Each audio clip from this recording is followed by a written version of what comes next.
The pack of Ragamuffins. The cock once said to the hen, "It is now the time when our nuts are ripe, so let us go to the hill together and for once eat our fill before the squirrel takes them all away." "Yes," replied the hen, "come, we will have some pleasure together." Then they went away to the hill, and on it was a bright day. They stayed till evening.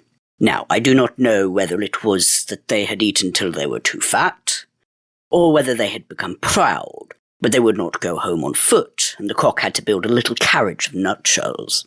When it was ready, the little hen seated herself in it and said to the cock, "Thou canst just harness thyself to it." "I like that," said the cock. "I would rather go home on foot than let myself be harnessed to it.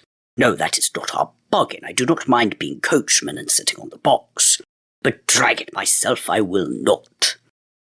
As they were thus disputing, a duck quacked to them, "You thieving fox, who bade you go to my nut hill? Wait, you shall suffer for it," and ran with open beak at the cock.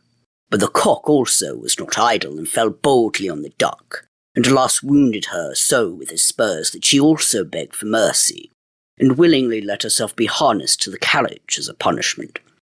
The little cock now seated himself on the box and was coachman, and thereupon they went off in a gallop with "Duck, go as fast as thou canst." When they had driven a part of the way, they met 2 foot passengers, a pin and a needle. They cried, "Stop, stop," and said that it would soon be as dark as pitch, and then they could not go a step further, and that it was so dirty on the road, and asked if they could not get into the carriage for a while. They had been at the tailor's public house by the gate, and had stayed too long over the beer. As they were thin people, who did not take up much room, the cock let them both get in, but they had to promise him and his little hen not to step on their feet. Late in the evening they came to an inn, and as they did not like to go further by night, and as the duck also was not strong on her feet, and fell from one side to the other, they went in. The host at first made many objections. His house was already full. Besides, he thought that they could not be very distinguished persons. But at last, as they made pleasant speeches, and told him that he should have the egg which the little hen had laid on the way, and should likewise keep the duck which laid one every day, he at length said that they might stay the night, and now they had themselves well served, and feasted and rioted. Early in the morning, when day was breaking, and everyone was asleep, the cock awoke the hen, brought the egg, pecked it open, and they ate it together, but they threw the shell on the hearth.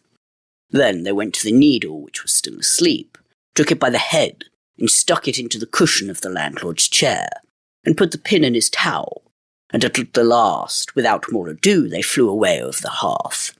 The duck, who liked to sleep in the open air, and had stayed in the yard, heard them going away, made herself merry, and found a stream, down which she swam, which was a much quicker way of travelling than being harnessed to a carriage.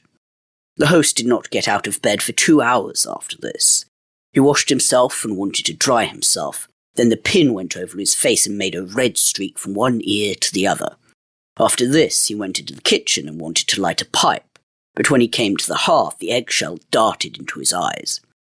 "This morning everything attacks my head," said he, and angrily sat down on his grandfather's chair, but he quickly started up again and cried, "Woe is me!" For the needle had pricked him still worse than the pin, and not in the head. Now he was thoroughly angry, and suspected the guests who had come so late the night before, and when he went and looked about for them, they were gone. Then he made a vow to take no more ragamuffins into his house, for they consume much, pay for nothing, and play mischievous tricks into the bargain by way of gratitude.